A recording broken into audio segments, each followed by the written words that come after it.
Hi, I'm Fred Burton. I'm here today with Tristan Reed, an analyst here at Stratfor, to talk about cyber espionage.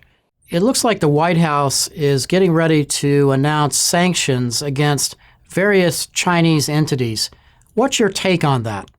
This is the latest round of the White House's attempt to deter cyber attacks that are originating in China, whether it's non-state or state actors. The U.S. has relied heavily on foreign policy to deter, whereas you have other countries that are looking towards domestic policies and regulations to secure their economic interests. But these sanctions are the latest step. Back in April, there was an executive order signed, declaring the intent to sanction entities that are engaged in economic espionage, specifically cyber attacks. And so, if sanctions do emerge from the White House, this would be the first attempt to leverage that. Tristan, you wrote in a recent analysis about the effects of a fragmented internet in a regulatory environment. What do you mean by that? It's very important to remember when discussing cybersecurity is that, even though for many decades, people have long known about the issue of hacking, the mainstream use of the internet is still a relatively new world for governments across the globe. As a result, governments are still trying to digest cybersecurity into domestic and foreign policies. And the urgency to do so has been rising rapidly with increasing attacks. There's more at stake and there's more actors involved in cyber espionage. So countries are looking towards how do we regulate the internet? How can we secure our own businesses and citizens?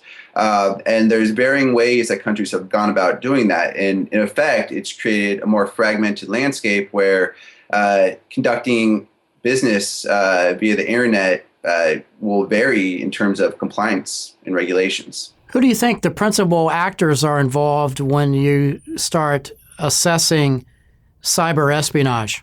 Cyber espionage, it's obvious that many different countries are engaged, governments are engaged in cyber espionage, but it's also important to remember that industrial espionage has long been conducted by non-state actors who understand that intellectual property or any other trade secret would hold monetary incentive in their home country. This has increased further with cyber espionage because cyberspace has reduced the risk and the resources necessary to engage in industrial espionage. So the number of potential threat actors increases. And I know from some recent analysis and special projects that we've worked on here, when you start trying to assess the countries that could be behind some of these cyber attacks, it's extraordinarily difficult to do. That's correct. Economic espionage in general is a very difficult activity to identify and to attribute. But then when you add the medium of cyberspace, it just further complicates the issues. Because cyber attacks can come from anywhere, independent of geographical distances or political borders.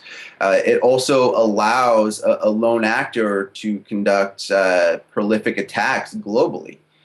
So it makes it increasingly difficult to identify where the threats are coming from.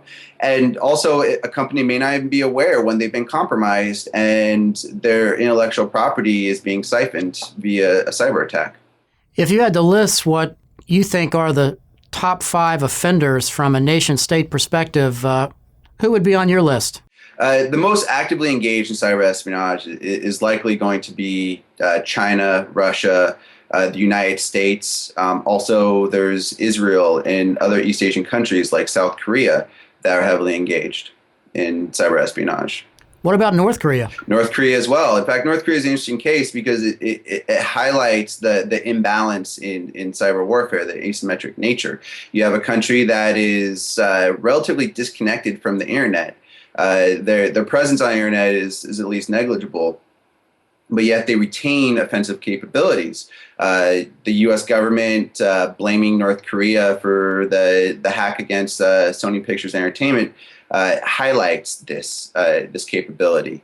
There's another element, though, within cyber espionage is that a state-sponsored attack doesn't necessarily use state resources. There's a lot of organized cyber criminal elements that will offer their services to state governments, and not just necessarily cyber criminal elements, but private sector legitimate businesses. Yeah, the outsource or contractor model, that's very interesting, Tristan. I'm afraid that's all we have time for today.